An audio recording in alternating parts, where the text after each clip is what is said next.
سردیوں کی آمد کے ساتھ ہی تحصیل نور تھل سمیت ضلع خوشاب کے دیگر مختلف علاقوں میں موسم کی رت بدلنے کے ساتھ ہی پہناوا بھی بدل رہا ہے۔ تفصیلات جانتے ہیں ہم اپنے نمائندے راجہ نور الہی عاطف کی اس رپورٹ میں۔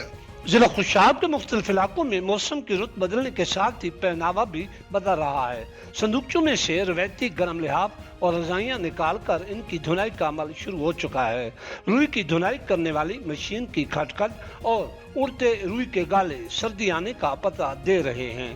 ان روایتی بیلنوں پر اب جہاں رضائیوں اور لحاف اور گدے دھمکوانے کے لیے رش بڑھ رہا ہے، وہیں سرد ہوائیں چلتے ہی علاقہ بھر میں روئی کی رضائیوں اور گدے تیار کرنے والے کاریگروں کے کام میں بھی تیزی آ رہی ہے۔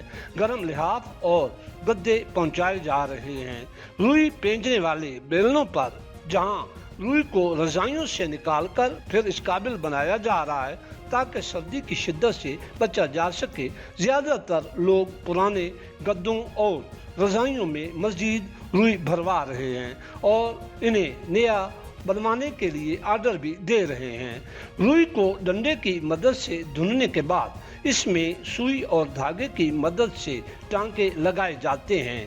کاریگر آرڈر پورا کرنے کے لیے ایک دن میں کئی گدے اور رضائیاں تیار کر لیتے ہیں۔